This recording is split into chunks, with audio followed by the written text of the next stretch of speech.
Vamos a orar en el nombre de Jesús y le voy a compartir la palabra de Dios en este día y espero que realmente sea de mucha bendición. Por favor, busque en su Biblia en el Evangelio de Juan, en el capítulo 4, y mientras que usted está allí buscando el texto, vamos a orar y a entrar en la presencia de Dios en oración. Padre, en el nombre de Jesús te doy gracias, Señor, por el tiempo que hemos tenido de adorarte y exaltar tu nombre a través de la alabanza, Señor. Gracias, Señor, porque Dios, tú recibes la alabanza de tu pueblo, tú habitas en la alabanza de tu pueblo, Señor, y te doy gracias, Dios, por estar aquí en medio de nosotros. Señor, te ruego ahora que estés hablando a cada vida, a cada corazón, Señor. Yo te pido, Dios, que manifiestes tu presencia allí, Señor, en esos hogares que están abriendo su intimidad, Dios, para que le compartamos, Señor, tu palabra, tu verdad. Señor, por favor, llega ahí a las necesidades más profundas que tengan cada uno de aquellos que nos está escuchando o viendo, Señor, en las redes sociales. Señor, en los hogares de nuestros hermanos, en nuestros amigos o amigas que nos están escuchando quizás por primera vez. Dios, que este mensaje sea de bendición, que sea un mensaje de esperanza, un mensaje de fortaleza, un mensaje, Dios, en el cual puedas estar restaurando, sanando, liberando, Dios, por sobre todas las cosas, trayendo salvación a esas vidas, oh Dios. En el nombre poderoso de Jesús, Señor, estoy en tus manos y confío en la dirección y en la presencia poderosa de tu Espíritu Santo, Señor, para dar este mensaje. Señor, por favor, abre el entendimiento de las mentes, abre el entendimiento de las vidas, Dios. Que esta palabra, Señor, realmente traiga, Señor, una obra poderosa en sus vidas, Dios. Confío en el poder que hay en tu palabra, Señor. Confío que tú ahora mismo, Dios, estás trabajando y cambiando vidas, Señor. En el nombre poderoso de Jesús. Gracias, Señor. Amén y amén. Vaya por favor ahí, como le mencioné, en el Evangelio según San Juan, en el capítulo 4, el Nuevo Testamento comienza con el Evangelio de Mateo, después viene a Marcos, Lucas y Juan. Este evangelio es conocido como un evangelio más de intimidad. Hay muchos pasajes aquí en el evangelio de Juan que no están en los otros evangelios que se les llama sinópticos, en los cuales tienen o hacen referencia a historias similares pero contadas desde el punto de vista de cada evangelista, ¿no? Juan usa una escritura diferente, más de relación personal. Y hay pasajes ahí que solamente fueron revelados por Juan. Y esto es hermoso y quiero que vaya a esta maravillosa historia que posiblemente si usted está familiarizado con la Biblia ya la ha escuchado. Pero si no, quiero que ojalá que Dios llame su atención y usted se apodere de esta historia como Dios lo hizo conmigo. Aquí cuenta la historia de Jesús y una mujer que era samaritana. El texto dice, a partir del versículo 3 voy a leer, salió de Judea y se fue otra vez a Galilea. Está hablando de Jesús y sus discípulos. Y le era necesario pasar por Samaria. Vino pues a una ciudad de Samaria llamada Sicar, junto a la heredad de Jacob, que Jacob dio a su hijo José. Y estaba allí el pozo de Jacob. Entonces Jesús, cansado del camino, se sentó así junto al pozo. Era como la hora sexta. Vino una mujer de Samaria a sacar agua. Y Jesús le dijo, dame de beber. Pues sus discípulos habían ido a la ciudad a comprar de comer. La mujer samaritana le dijo, ¿cómo tú siendo judío me pides a mí de beber que soy mujer samaritana? Porque los judíos y samaritanos no se tratan entre sí. Respondiendo Jesús le dijo, si conocieras el don de Dios y quién es el que te dice, dame de beber, tú le pedirías a él y él te daría agua viva. La mujer le dijo, Señor, no tienes con qué sacarla y el pozo es hondo. ¿De dónde pues tienes el agua viva? ¿Acaso eres tú mayor que nuestro padre Jacob que nos dio este pozo del cual bebieron él, sus hijos y sus ganados? Respondió Jesús y le dijo: cualquiera que bebiere de esta agua volverá a tener sed. Mas el que bebiere del agua que yo le daré no tendrá sed jamás, sino que el agua que yo le daré será en él una fuente de agua que salte para vida eterna. La mujer le dijo: Señor, dame esa agua para que no tenga yo sed y venga aquí y a sacarla. Jesús le dijo: ve, llama a tu marido y ven acá. Respondió la mujer y dijo: no tengo marido. Jesús le dijo: bien has dicho, no tengo marido, porque 5 maridos has tenido y el que ahora tienes no es tu marido. Esto has dicho con verdad. Le dijo la mujer: Señor, me parece que tú eres profeta. Nuestros padres adoraron este monte y vosotros decís que en Jerusalén es el lugar donde se debe adorar. Jesús le dijo: mujer, créeme que la hora viene cuando ni en este monte ni en Jerusalén adoraréis al Padre. Vosotros adoráis lo que no sabéis, nosotros adoramos lo que sabemos, porque la salvación viene de los judíos. Mas la hora viene y ahora es cuando los verdaderos adoradores adorarán al Padre en espíritu y en verdad, porque también el Padre tales adoradores busca que le adoren.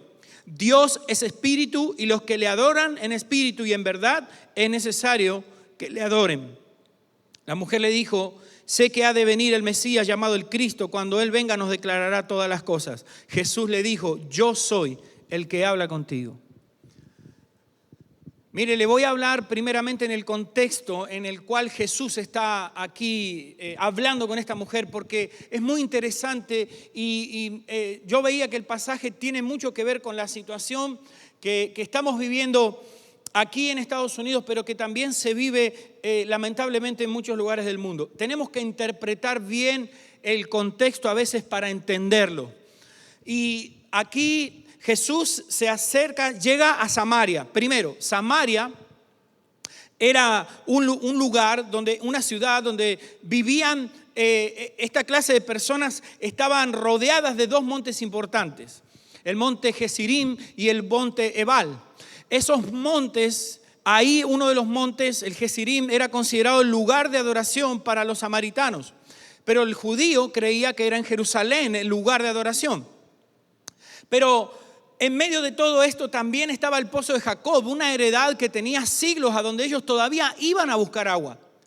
Entonces Jesús desciende a este lugar, va allí y cansado del camino, el Señor se sienta justamente en el pozo de Jacob.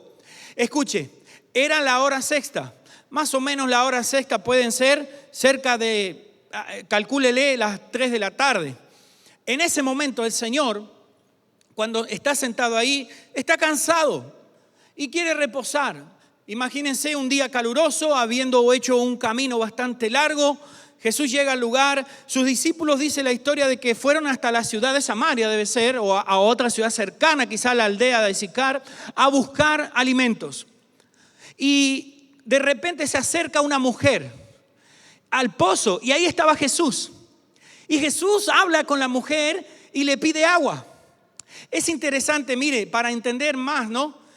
Ella lo primero que hace es decirle a Jesús: pero mira, tú eres judío, ¿cómo puede ser que tú me pidas agua? Y aquí entra el contexto de entender la cultura o las relaciones que tenían samaritanos y judíos. En primer lugar, el judío no veía con buenos ojos al samaritano. Ellos, cuando tenían que pasar, porque quedaba entre 2 ciudades grandes, entre Judea y Jerusalén, quedaban 2 ciudades grandes en Israel. Ellos, los judíos, ¿saben qué? Daban una vuelta de casi 3 a 6 millas más, pero esto muchos de ellos caminando, para no pasar por Samaria, porque consideraban que se podían contaminar. Ahora, otra de las cosas que hacía, si un judío sabía que de una comida o de un plato había comido un samaritano, él no iba a comer de ese plato. O sea, si analizamos esto, acá hay algo religioso, pero también tiene que ver con algo, con ser, como se está quizás hoy discutiendo, ¿no? O hablando sobre el tema del racismo. Esto es una situación realmente donde el samaritano se sentía menos. Y le voy a decir más que suma a esto. Cuando la mujer se acerca a Jesús, una mujer samaritana en primer lugar, una mujer no miraría, dentro de la sociedad que era muy machista, en primer lugar una mujer no miraría a los ojos al hombre. Seguro que estaría con la mirada baja. Esta mujer es bastante atrevida porque parece que lo miraba a Jesús y le habla. Ella hubiera mantenido su cabeza. En segundo lugar, si el hombre le habla y le pide algo, la mujer no lo miraría a los ojos y ella acudiría a la orden sin mediar palabra. Interesante. Ustedes saben que los rabinos judíos enseñaban que los judíos no debían, los hombres no debían hablarle a la mujer suya en público, a ninguna mujer. Tremendo. Entonces esto hacía que el contexto en el cual estaba Jesús estaba rompiendo parámetros ahí, estaba rompiendo las reglas, por así decir, ¿ve? Estaba yendo más allá, porque Jesús, él en su corazón, en su compasión, siempre está pensando, para él siempre es más importante la persona que cualquier dogma o cosa que esté dando vuelta. Siempre el Señor está apuntando a la persona. A Él no le interesan las diferencias que puede haber religiosas o raciales. No está pensando en dogmas el Señor. Está pensando en esa mujer que necesita conocerlo. Entonces Jesús establece un diálogo dejando de lado siglos de peleas, de lucha. Escuche, esto entre ellos era de larga data. Amargura, resentimientos, hacían a unos menos y los otros se sentían más o también menos que los demás. O sea, estaban totalmente, los grupos estaban segregados. Pero el Señor Jesús llega para cambiar la historia. Jesucristo de Nazaret viene a la vida de las personas para cambiarle la historia. Jesús viene y rompe, lo que los hombres establecemos, lo que las personas consideramos. Es increíble, pero la solución realmente a siglos de historia, de derramamiento de sangre, de pelea, de violencia, solo puede venir una reconciliación verdadera entre los hombres y mujeres, puede venir solamente a través de Jesucristo de Nazaret. Cuando el hombre y la mujer entienden que el único medio que hay para sanar heridas profundas, para sanar el corazón humano que está equivocado y que está mal a consecuencia del pecado, cuando entienden que viniendo Jesús a las vidas, Él es la respuesta para superar toda circunstancia. Pero el hombre está lejos, claro, está alejado de Dios, entonces no puede comprender estas verdades profundas. Pero mi amigo, mi amiga, hermano mío, si Dios hoy te está dando la oportunidad de creer en Jesús, escucha, Él viene a ti y Él quiere conversar contigo. Él no está mirando de dónde tú vienes, ni está mirando el color, la religión. Él está interesado personalmente en tu persona. Jesús quiere cambiar y transformar tu vida para siempre. Es maravilloso. Son verdades que están en este pasaje una y otra vez, están impregnadas en la historia religiosa, cultural y tradicional entre judíos y samaritanos y nos deja una hermosa enseñanza del amor de Dios. Y cuando Jesús empieza a dialogar con ella, y aquí ustedes pueden ir al texto ahí conmigo, por favor.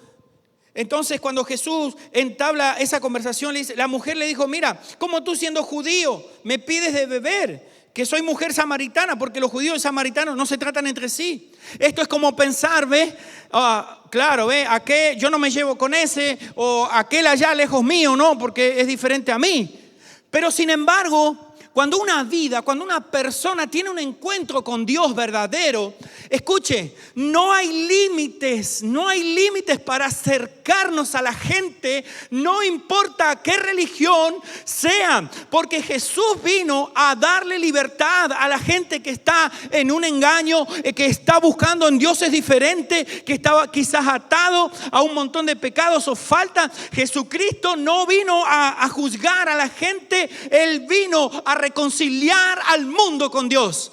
Jesucristo está interesado en buscar al hombre, no importa de qué lengua, tribu y nación hayan nacido. Dios está interesado en buscarlos personalmente, llevarlos a que comprendan que pueden tener una relación verdadera con Dios, caminar con Dios y que Él va a cuidar de ellos, que Él va a ser su proveedor y que Él va a sanar las heridas del pasado. A veces miro los casos donde hay casos policiales o circunstancias donde se le pide a la gente, ¿no?, que si ha hecho un daño o algo, no se le restituya lo que han hecho. Quizá la gente ha perdido seres amados y posiblemente no buscan o alguna manera de arreglar, por así decirlo, el error. Estaba leyendo hace un tiempo atrás que Alemania estaba pensando en dar un dinero a los sobrevivientes del Holocausto o a familiares de los sobrevivientes del Holocausto, pensando que eso sería una manera de demostrar, ¿no?, que realmente el pueblo alemán hoy está realmente arrepentido del genocidio que hubo, ¿no?, en la guerra a través del nazismo. Y ve el hombre, claro, de alguna manera quiere restituir. Pero los corazones, las vidas han sido marcadas por muchos años, por mucho tiempo. ¿Quién puede sanar una herida tan profunda? Jesús se acerca a esta mujer que tenía un montón primero la situación religiosa, tradición, sentirse una raza menor al lado de un judío, sentirse de que ya había diferencia. Jesús llega y le quiere mostrar a esta mujer: mira a mis ojos, a los ojos de Dios. Le dice lo que le quiere hablar Jesús: tú estás al nivel igual que a todos. Tú estás al mismo nivel. Y cuando ella le empieza a hablar al Señor y se abre, escuchen, maravilloso esto que tomé notas de un escritor, de un comentario sobre este pasaje. Interesante, dice que cuando la mujer está comenzando el diálogo con Jesús, usa hasta 32 palabras en el diálogo. Pero cuando Jesús le cuestiona la situación de que ella, cuando le pregunta a la mujer, Jesús le pregunta a la mujer sobre su estado marital, y ella le dice: no tengo marido. Algo maravilloso y que la mantiene, Jesús mantiene a la mujer siempre digna. De una manera, Jesús no quiere degradarla. Ya ha tenido mucha historia de resentimiento en su vida, mucho dolor en su vida, mucho engaño, como para hacerla sentir menos. Entonces Jesús no le dice: mira, tú no me estás diciendo la verdad. Jesús ya conocía el corazón de la mujer y lo que había en ella. No le dice: mira, tú me estás mintiendo. Nosotros somos propensos a ir a esa clase de diálogos. Pero Jesús no hace eso, sino que le dice: es cierto, tú me estás diciendo la verdad. No tienes marido, porque el que está ahora contigo no es tu marido. 5 maridos has tenido y el que está ahora, en ningún momento Jesús la hace sentir incómoda. Pero ¿saben qué? Maravilloso. El diálogo de ella cambia, y de tan abierta que estaba de platicar con Jesús, lleva todo a 3 palabras nada más ella. Escuche, estaba usando un diálogo de 30 y casi 30 y pico de palabras, y de repente solamente habla 3 o 4 palabras. Porque la mujer se dice: mira, tú creo que mira, ¿quién te dijo a ti que tú te metas en mi vida? Entonces ella le habla a Jesús. Mire, me encanta esto. Versículo 16 dice: Jesús le dijo: ve, llama a tu marido y ven acá. Respondió la mujer y dijo: no tengo marido. Ahí está, no tengo marido. ¿Ve? Cortito. Pero si usted lee el diálogo anterior, ella se extendió bastante en la charla. Estaba entusiasmada la charla. Quería tomar esa agua de vida que Jesús le estaba prometiendo. Quería saciarse. Pero Jesús le busca esta palabra, porque si vemos el diálogo pensamos: pero si Jesús le estaba hablando de agua de vida, ya la tenía ahí para darle el mensaje. De repente, ¿por qué el Señor le dice: ve y busca a tu marido? Porque miren, porque Jesús lo que le quería hacer ver a esta mujer era lo siguiente: más allá de los conflictos que tengas, más allá de las circunstancias que hay entre judíos y samaritanos, el problema radica en que si tú sigues confiando en los hombres, te va a seguir siendo mal. Si tú sigues poniendo la confianza en los hombres, entonces vas a seguir sufriendo. Es como decir, Jesús le estaba diciendo que él le podía dar un agua de vida, pero ella estaba saciando su vida en el agua, en la fuente de agua equivocada. Estaba yendo detrás de los hombres, considerando que así llenaba su vacío espiritual o su vida, pero en realidad seguía vacía. Y por eso el ejemplo hermoso de ir cada vez que iba al pozo a buscar agua una y otra vez, Jesús le dice: mira, lo que Jesús quería es que ella tuviera fe en él y le creyera. Si la mujer podía poner los ojos en Jesús y confiar en Él y dejar de mirar a los hombres, dejar de mirar la falta, el pecado, ve, Jesús no la señala ni la condena, le hace ver. Deja de confiar en esto que no te sacia y ven, conóceme, y ¿sabes qué? Van a correr ríos de agua viva dentro de tu vida. Van a correr ríos que te van a hacer sentir completa. Vas a tener una renovación de paz, un gozo, una alegría que nadie jamás te la va a poder quitar. Aleluya. Es maravilloso. Porque cuando vemos esto, Jesús, esto es como decir, yo diría, Jesús aquí se presentó a dar una revelación nueva. Jesús daba una revelación, y guarda que tengo mucho cuidado con el tema de revelación, no estoy descubriendo nada nuevo, está en el texto. Porque Jesús está dando a conocer a ella. Le está rompiendo primero las estructuras religiosas, las estructuras de separación, las estructuras que hacen los hombres, las estructuras del pecado que hace que las personas mismas separen samaritanos, judíos, blancos o amarillos o verdes, lo que sea. Nosotros parece que ponemos en categorías a las personas cuando el amor de Dios nos dice que Jesucristo vino y murió por todo aquel que en Él crea. Aleluya. Jesucristo incluye a todos. Y aún esto es una palabra para los cristianos. Esta es una palabra para los hijos de Dios. Porque nosotros no podemos hacer acepción de personas. Nosotros tenemos que tener bien claro: Jesucristo vino a morir por samaritanos, como por judíos, como por gentiles. Aleluya. Gracias, Señor. Gracias, Señor, que tú revelaste esto a nosotros, Señor. Y te has glorificado en esto a través de la persona de Jesucristo. Bendito sea Dios.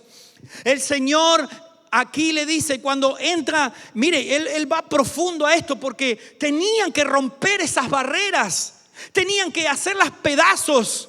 Los hombres no podemos seguir viviendo de la misma manera. Debemos ir a reconciliarnos con Dios, y esa es la posibilidad que Dios nos da para que reconciliemos entonces a todo aquel que se acerque a Dios, reconciliarlo con Dios, y entonces ahí demostramos el amor de Dios al prójimo. No importa de dónde tú vienes, no importa de dónde tú eres, no importa qué idiomas hablas. Dios vino a llamarnos a la reconciliación. Es más, somos ministros de reconciliación. Me hacía acordar mi esposa de esto en estos días. Claro, Jesús vino a reconciliar al hombre y la iglesia tiene el trabajo de hacerlo. La iglesia no puede hacer separación, la iglesia no puede ser así de grupos. El Señor atacó aún a través de la epístola, enseñaba y atacaba directamente. Le decía: mire, cuando venga un pobre a la iglesia como un rico, no hagan acepción de personas. Recíbanlo tal cual como debe ser. Recíbanlo como su hermano, recíbanlo como es bienvenido. Así, si le das a aquel que tiene dinero y le das una banca y los hace sentir bien, de la misma manera si viniera un hermano, quizás un obrero, un trabajador o una persona humilde, dale el mismo lugar, la misma atención, dale tu cariño, tu abrazo, tu amor, tu interés, tu tiempo, de la misma manera que si tuvieras a una persona ahí rica. Porque ante Dios no podemos hacer acepción de personas.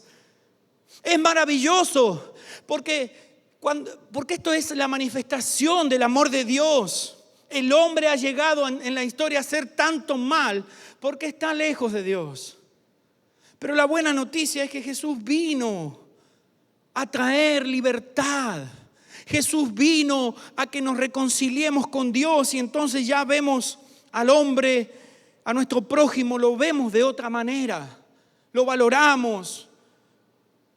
Lo queremos abrazar, queremos hacerlo sentir amado porque Dios nos ha amado. Una situación que yo me acuerdo que vivía mucho en Argentina cuando íbamos a predicar con hermanos o pastores, ¿no? O también en nuestra iglesia local me tocaba predicar. Me acuerdo que una de las situaciones que viví muchas veces, cada vez que predicábamos, compartíamos la palabra, siempre había algún borracho. Una persona atada por el alcohol. Y llegaba, ¿no? La persona y era tocada. Usted sabe que la persona estaba alcoholizada. Ni siquiera era que quizá había dejado, era un alcohólico, una persona atada por el alcoholismo. Pero venía y cuando decíamos, bueno, vamos a orar por la persona y pasaban al altar adelante, ¿sabe que? Bueno, claro, me tocaba orar por todos. Y ahí bajaba y estaba orando por las personas y de repente, no, estas personas así en el alcohol no se quebraban, lloraban por situación y te abrazaban y te tocaban. Y yo, claro, quizás estaba de camisa, me preparaba para predicar, no, estaba bien. Y esta gente así, y usted sabe, bueno, una persona estaba en la calle, quizás con el olor, pero ¿saben qué? Llegó un momento de que yo no podía, la verdad, me dolía el olor ese que tenían de alcohol, me molestaba. Pero yo no podía dejar de abrazar a una persona en esa situación. Yo no podía dejar de decirle que Jesús lo amaba. Él me acababa de escuchar predicar del amor de Dios y yo no le iba a dar un abrazo, aunque sintiera de que quizá eso era algo antihigiénico, lo que sea. Pero si es una persona necesitada. ¿A cuántos drogadictos Dios ha abrazado a través de un predicador, de un hermano que creyó que Jesús le podía cambiar la vida a ese drogadicto, a ese alcohólico, a ese abusador, a ese golpeador, a esa mujer quebrantada, corazones heridos? Nosotros estamos en la función que Dios nos ha dado y debemos comprender el mensaje de la cruz, en la gracia de Dios. La gracia no nos establece parámetros, la gracia rompe los parámetros, la gracia rompe cultura, la gracia rompe historia, la gracia deja de lado todo lo que es y se enfoca en el prójimo, en la persona. Tienes un valor incalculable para Dios, eres de alta estima a los ojos de Dios, de tal manera que Él envió a Jesucristo a morir por ti. Si tú te arrepientes de tus pecados y le pides perdón a Dios, Él va a venir, va a entrar a tu vida y te va a transformar, te va a dar paz y va a sacarte de las tinieblas a su luz. Cree en Jesucristo, arrepiéntete, vuélvete a Dios y Jesucristo va a hacer una obra maravillosa en tu casa, en tu vida, en tu corazón. Reconócelo en todos tus caminos y Él va a enderezar tus veredas. Maravilloso es Dios. Y quiero leerles un pasaje que una vez leyendo un libro que tenía que ver que todos descendemos realmente realmente no importa en qué lugar del mundo estemos o dónde hayamos nacido, usted sabe que venimos de una sola descendencia. Todos hemos nacido de ahí, del primer hombre y de la primera mujer, aunque queramos o no reconocerlo. Todos venimos de ahí y la Biblia lo afirma. Y la Biblia me da a mí una base para decir esto. Y es maravilloso cuando el hombre reconoce que la fuente de vida es Dios y que no hay otro como Él. Miren lo que dice, por favor, en el libro de los Hechos, en el capítulo 17. Estas palabras las voy a usar para ir cerrando el mensaje, pero quiero que usted las medite profundamente. Mire lo que dice la Escritura. Hechos capítulo 17, versículo 24. El Dios que hizo el mundo y todas las cosas que en él hay, siendo Señor del cielo y de la tierra, no habita en templos hechos por manos humanas, ni es honrado por manos de hombres, como si necesitase de algo. Pues Él es quien da a todos vida y aliento y todas las cosas. Y de una sangre ha hecho todo el linaje de toda la faz de la tierra. Y les ha prefijado el orden de los tiempos y los límites de su habitación, para que busquen a Dios, si en alguna manera palpando puedan hallarle, aunque ciertamente no está lejos de cada uno de nosotros. Maravillosa revelación de la palabra de Dios. Todos descendemos de una sola sangre. Todos, no importa de qué nación, tribu, lengua hemos nacido, qué idioma hablemos, de qué color seamos. Todos venimos de una sangre. Y el maravilloso propósito de Dios es, Él nos ha dado un tiempo para vivir, nos ha prefijado los límites de los tiempos y también lo maravilloso, que nos da la oportunidad de buscarlo y dice que está más cerca de nosotros de lo que nosotros pensamos. ¿Sabe qué quiere decir eso? Igual que la mujer samaritana, deja los pretextos. Tú puedes hoy tener una vida diferente si Jesucristo es tu Señor y tu Salvador. Y si tú eres alguien de la fe en Cristo, tienes que saber que Dios te ama profundamente y está realmente interesado por tu seguridad, por lo que tú necesitas. Tienes que confiar en Él. Tienes que confiar en Él. Acércate a Jesús en este día. Acércate a Jesús. Dale el lugar de prominencia en tu corazón. Y Dios va a hacer una obra poderosa y maravillosa. Señor, en el nombre de Jesús te pido que mires cada vida y cada corazón que está escuchando esta palabra. Señor, alimenta la fe de ellos.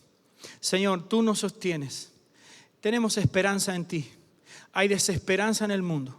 Hay violencia alrededor nuestro. Pero confiamos porque tú eres Dios. Tú les pusiste límites a todas las cosas. Las cosas te están bajo tu control. Tú no has perdido el control de nada, Señor. Confiamos en tu amor, en tu misericordia. Señor, y como le dijiste a la mujer samaritana, ya no es este monte o aquel monte donde íbamos a adorar al Padre, sino que ahora, gracias a ti, Señor, que fuiste enviado a morir por nosotros, tenemos la oportunidad todos de adorar a Dios, de acercarnos al verdadero Dios, como dice la Escritura, a través de tu persona, a través de tu nombre, Señor. Y a través de ese poderoso nombre nos acercamos a ti en este día. Señor, perdona nuestras faltas. Perdona, Señor, nuestros errores. Y por favor, llena nuestras vidas, Señor. Que no quede ningún vacío en nuestro corazón.